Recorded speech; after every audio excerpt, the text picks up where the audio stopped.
Cheers. Wine has been around for a very, very long time, and so has long hair on men. After watching this video, I think you might be really surprised. And I know I talk a lot about science on this channel, but get ready to hop in the time machine for this video because we are going back to the very first civilization that ever existed. So welcome to hair history for men. Let's get into it. Seatbelts, everyone! Please let this be a normal field trip with a Trav White. No way! Oh, yeah.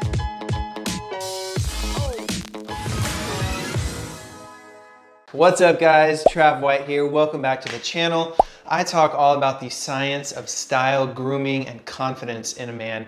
And if you want to become the best looking, most confident guy you can be, then smash that like and subscribe button.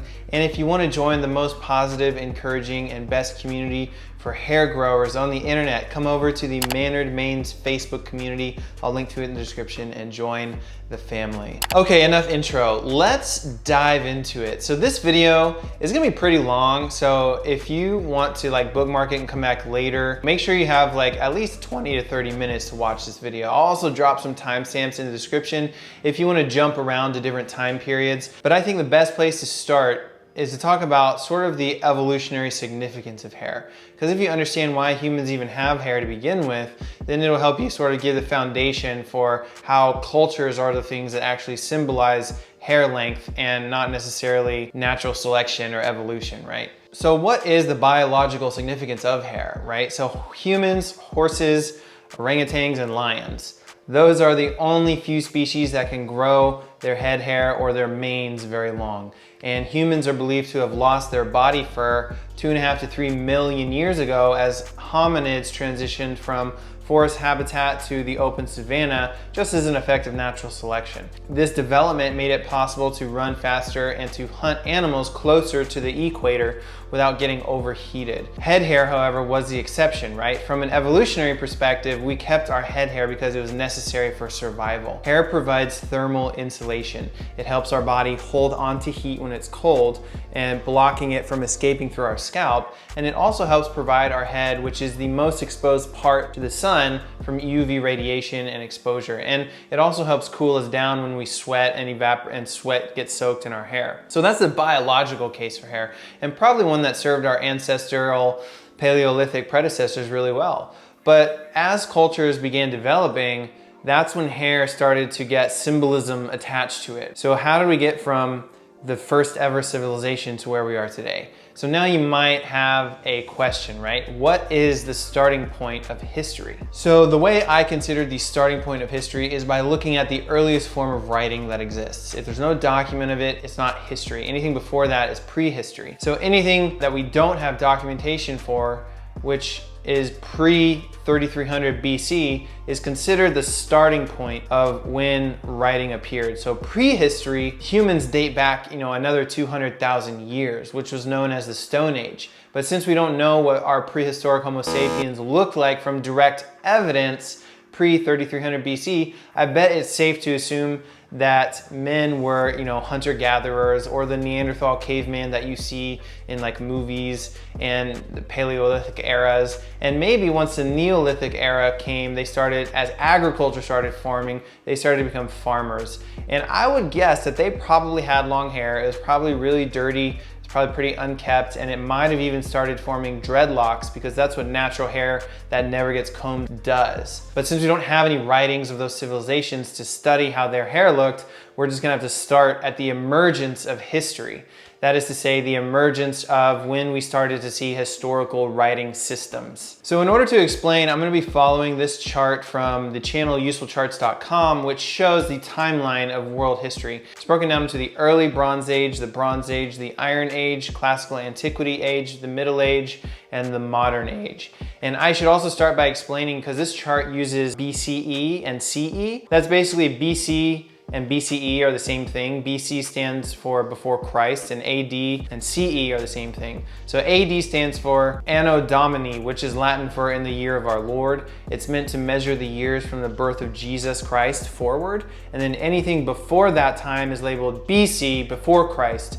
but nowadays historians use the term CE and BCE instead, which stands for Before Common Era and Common Era. And this change simply happened because not everybody in the world uses the Christian scale to measure years. And it's also really, this really useful chart that I found uses BCE and CE on that chart. So just for simplicity's sake, I'm gonna be using BCE and CE. Let's go back as far as we can see evidence for, and that would be the first known complex civilization. This was Mesopotamia, Egypt, and the Indus Valley. So Mesopotamia was located in what would be considered modern-day Iraq, between the Tigris and Euphrates River. And ancient Egypt was across the Arabian Sea, and the Indus Valley was located along the banks of the Indus River, which is the longest river in what would be today Pakistan. So as we move through the ages, we're also going to look at each part of the world from each age, so we can see hair from each part of the world. So we're going to look at the Americas, Sub-Saharan Africa, we're gonna look at Europe, the Middle East, and the Asia and the Pacifics. So Mesopotamia was the first documented civilization that we are able to study because they had their own language. This civilization had the earliest known form of writing known as the Sumerian cuneiform scripts, which was a system of pictographs. Also around this time, we started to see evidence of the ancient Egyptian hieroglyphs as well and the ancient pyramids. So unfortunately, we can't decipher the writings from the Indus Valley, so it's pretty hard to know exactly what they looked like. If we look at the cuneiform writing scripts from Mesopotamia, we can actually see that the men and the kings of Sumeria wore long hairstyles as displayed in the cuneiform scripts and pictographs from the tombs of the kings of Sumeria. And these tombs displayed kings with long flowing hair. Some were braided, some had buns at the nape of their neck, some had incredibly long beards. So I'd say we're off to a really good start. In the first ever known civilization, men wore their hair long, at least the noblemen and kings did. But around the same BCE time periods, if we just skip, hop, and jump over the Arabian desert, take a quick boat trip across the Arabian Sea, we arrive at the land of the ancient Egyptians who traded heavily with the Sumerians. So even though Egypt is technically in Africa, I'm gonna refer to Africa as Sub-Saharan Africa, and I'm gonna keep Egypt sort of up in the Middle East, just for the sake of who they were trading with at the time. So in ancient Egypt, hair was used to display class systems, and young boys had to shave their head completely except for one single strand of dyed hair called the lock of youth. And priests were required to have shaved heads as adults. Also, all lower class men had to shave their heads because long hair was only reserved for gods and royalty. And actually all men shaved their heads. Egyptian noblemen and kings were the only ones who were allowed to wear elaborate wigs. So even though every man shaved their heads, the noblemen still wore long-haired wigs to show that they were sort of worthy, wealthy, closer to the gods. It wasn't their natural hair, but long-haired wigs represented status in ancient Egypt. So as we move from the early Bronze Age into the Bronze Age, if we're going back to that chart, we start to see the Bronze Age come in around 2100 BCE to 1200 BCE. And we start to see many, many more civilizations popping up. So if you jump over to the Greece island known as Crete, which was an Aegean civilization, you will find that the Minoans, who flourished around 2000 BCE, they were believed to be wiped out by a volcanic eruption, but the Minoans were known to be some of the best boat builders to ever live during this time period, and Minoan men in particular had epic, long, wavy hair. As we move now from the early Bronze Age through the Bronze Age, and now we're getting into the Iron Age. So the Iron Age started around 1200 BCE and ended around 600 BCE.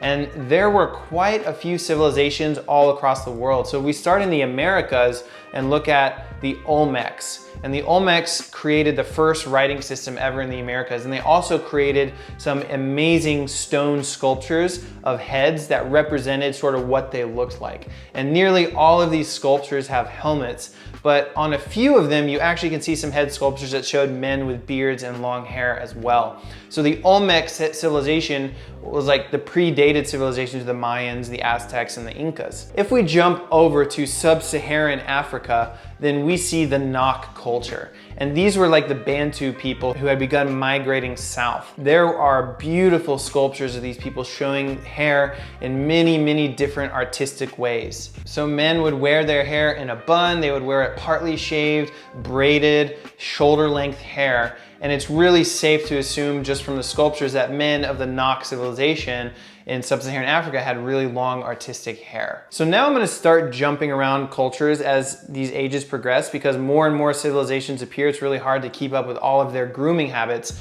But let's jump over to Europe and look at ancient Greece and ancient Rome. So I'm gonna start with the Spartan warriors of ancient Greece. And they were the dominant military power around 650 BCE. And Spartan boys were known to always shave their hair quite short as they were like being groomed to become a warrior. But then as they hit puberty and they came into manhood, then these Spartan warriors would let their hair grow really long, and they prided themselves on long hair. Also, I thought it was really funny, kind of contrary to how they are portrayed in the movie 300, like King Leonidas and Xerxes. The Persians, they were like really inaccurately portrayed when they did the Battle of Thermopylae in 480 BCE. And Leonidas definitely had longer hair, and he probably wore armor as well. He didn't wear the underwear that they were fighting in the movie 300.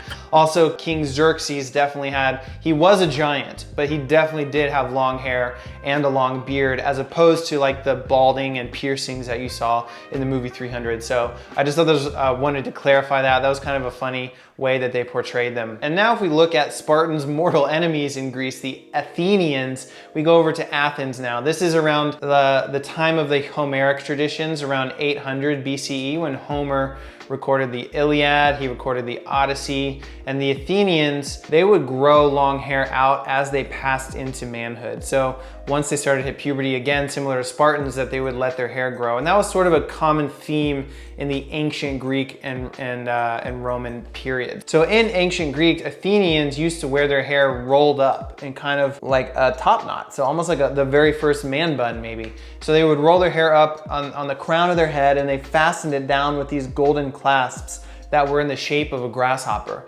And the way that they would wear their hair like this was called a krobulos. And I'm not sure if I'm pronouncing that correctly.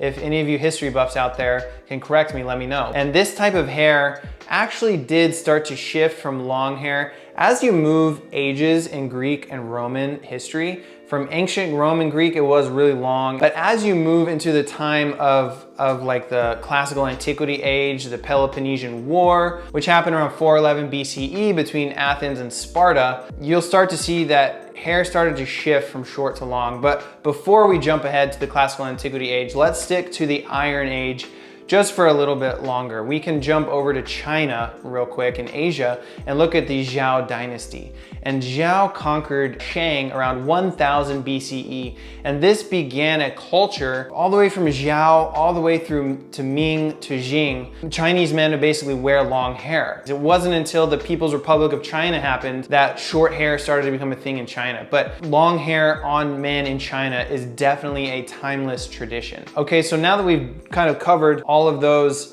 parts of the world in the Iron Age, let's jump to the Classical Antiquity Age. And this was between 600 BCE to 500 CE. So if we look at 250 BCE and we jump across back over to Mesoamerica, now we start to see in what would be today Mexico and Central America and Peru, some of the indigenous tribes like the Mayans. And even though the movie Apocalypto took place around 1500 CE, which is about 1200 years after the Mayan culture began, the movie actually portrayed Mayans very accurately with how you would see their hair in history. So if you look at carvings of ancient Mayans, you'll see that men grew their hair really long. They would also kind of burn off part of their forehead. They would accentuate and elongate their forehead profiles, and then they would have really long ponytails or tied bundles of hair in the back. And Mayan slaves, however, they had their hair cut short as like a visible mark of their inferior status. So wealthy Mayan men, they added elaborate decorations to their hair. They had headdresses.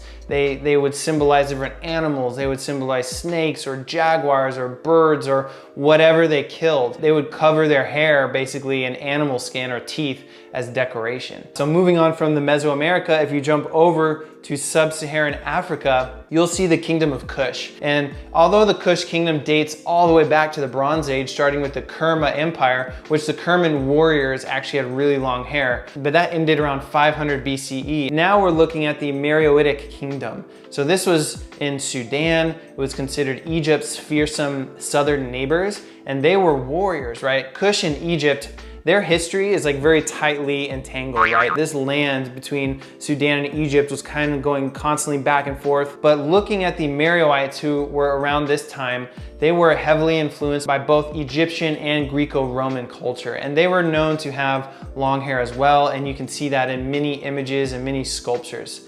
So now if you jump over to Europe, we have sort of now the classical antiquity age. This is kind of like the rise of King Alexander the Great, around 300 BCE, which King Alexander did have above shoulder length hair. So he was known for having shorter hair. He required his warriors to shave their beards and shave their hair as well, because he saw it as an advantage in battle where their enemy couldn't grab onto their beards or their hair. But around the same time, we also start to see battles between like Rome versus Carthage, the fall of the Spartans at the Battle of Leuctra, and the rise of the Roman Republic in 509 BCE, and all the way up to the rise of the Roman Empire to Julius Caesar in 45 BCE. So this was the classical antiquity age of Europe. It's also around like 4 BCE that Jesus Christ was born, and he's depicted with long hair in many images. So what did like most men look like during this time? We actually see long hair kind of starting to go out of style. It was very much in style during the ancient Greco-Roman times, but as we get closer to the classical antiquity, the Roman Republic, the time of Julius Caesar, we start to see short hair become the norm for men. And it's actually thanks to one of the greatest ancient historians and Athenian generals, Thucydides, that we know this, because the time he was alive, which was 460 BCE to 400 BCE, he kept very accurate historical records of like what people looked like then. So let's jump into the Middle Ages. And this is the age where most people, when they think of long hair on men, this is the age they tend to think of. This is the Vikings, Germanic tribes, this is the Byzantine Empire. So this time period was around 500 CE to around 1500 CE. And if we jump actually back over to the Americas, we have the end of the Mayans, and they have their sudden collapse around 900 CE due to probably climate changes, droughts, things like that. And we know they had long hair, but this is also when we start to see the rise of the Incan Empire, of the Aztecs Empire around 1400 CE. And if you look at the Aztecs, male hair was around shoulder length. Many male warriors kind of wore their hair in different types of ponytails. Inca men and women both valued long hair as well. It was incredibly important to the Incan society, and actually cutting hair was considered a punishment for a crime. Jumping over to sub-Saharan Africa, we see the Aksumite Empire, which was destroyed around 950 CE, but I did find some drawings of what Aksumite warriors looked like around that time. And you can see under their helmets that they do have shoulder length long hair. You can see this in historical depictions. But as we continue to move over to Europe, when we start to see Western Europe emerging out of the Dark Ages, now we start to see the Vikings and King Alfred, who was a Saxon king. And we start to see Francia and the Empire of Charlemagne. We also start to see the Byzantine Empire. Let's start with the Vikings, right? It's very well documented that Vikings had long hair. And they actually believed that anyone with short hair in their culture was considered a thrall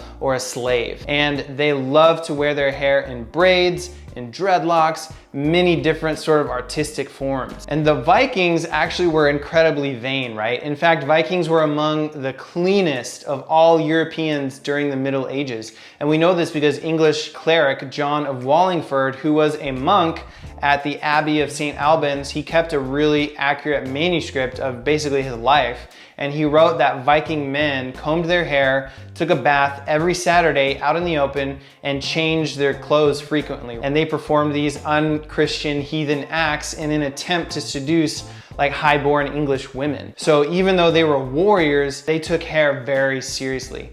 And then you look at pictures of Alfred the Great, who is the Anglo-Saxon king who tried to unite England. And then we look at Charlemagne, who is the king of Francia, and he ruled for almost 100 years. And Charlemagne had long hair and a beard. And many men of the Byzantine Empire kept long hair and beards as well. They were always decorated in headwear or accessories.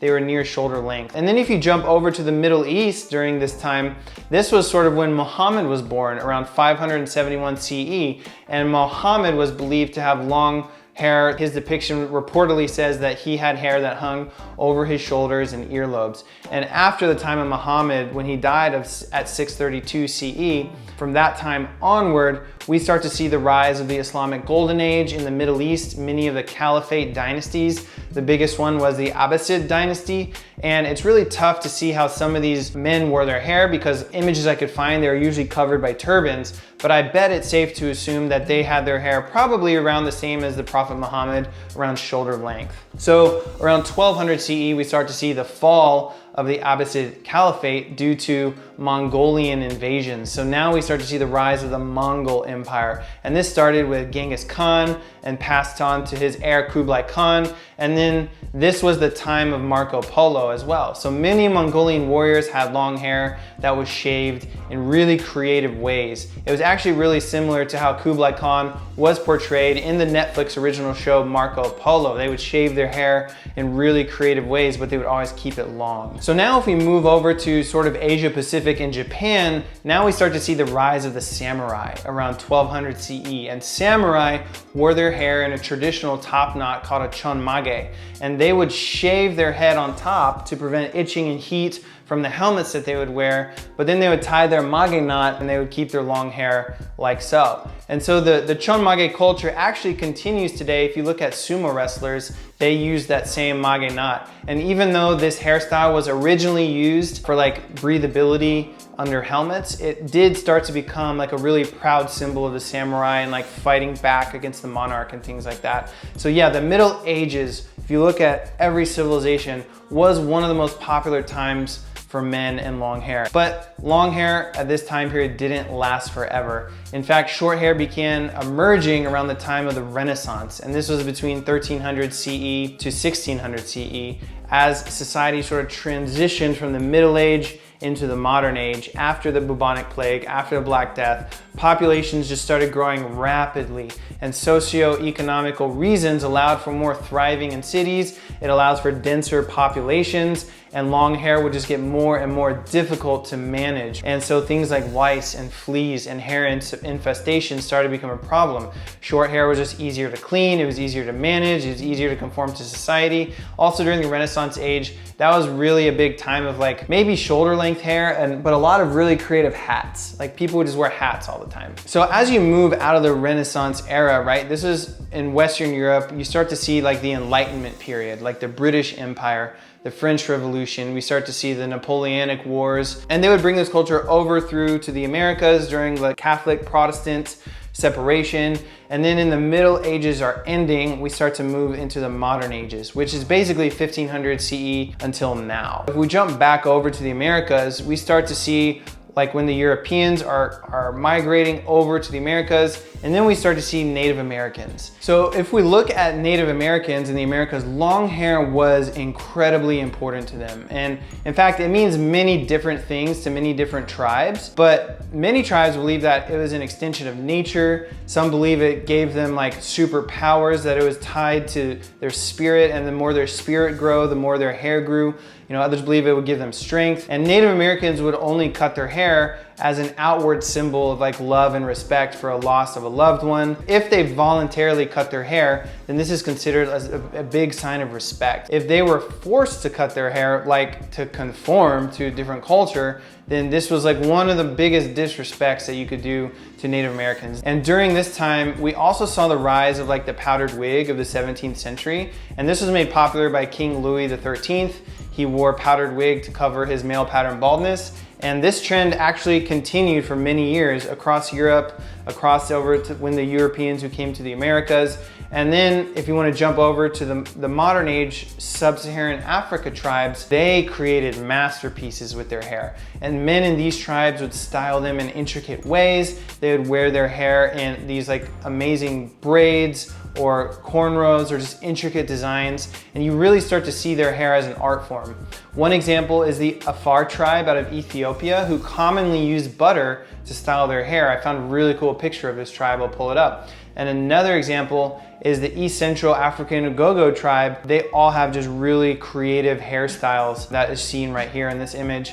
And then the Maasai tribe in Kenya are also known to have amazing braids that are decorated. They go beyond shoulder length. Then we start to see around 1790. This is kind of when the Industrial Revolution is beginning in Britain and over into the 1800s into America. And this is really when we start to see short hair become very common. Men would work in these factories, and if they had long hair, it was dangerous for operating machinery, so they had to cut their hair for safety reasons. But I would say the biggest cultural shift that we see of long hair to short hair, and short hair becoming a representation of sort of masculinity in the West, was during World War I. When you enlisted in the army, you were fighting in the trenches and you were in combat, and long hair was a liability then, right? Like they would have to fight lice and fleas being in the trenches, and then if they ever got in a hand-to-hand combat, an enemy could just grab your hair and expose your neck and you're done. Since the military and the police were required by state and federal government to shave their head, I would argue that this is when short hair started to become the image of men and like how they wear their hair. And in fact, most men's fashion can be traced back to some sort of military heritage. You look at flight jackets, you look at bomber jackets, you look at pea coats, combat boots, camouflage, aviator sunglasses, aviation watches, chinos, chukka boots, like even the t-shirt. So military has heavily influenced modern men's fashion. And so I would argue the same exact thing happened with grooming, because you start to see these fighting soldiers coming back home. They have short hair, they have military cuts. It started to become the image of this sort of all-American man in the West. And as technology and military kept on improving, long hair just sort of become kind of outdated and kind of archaic. And so culturally during this time, long hair began, I guess, to be associated with how women would wear their hair. But several decades after World War I, long hair on men actually started to come back. And you can see it as a form of rebellion. You know, you can look at the counterculture movement of the 1960s. You can look at the rock and roll culture in the 70s and 80s.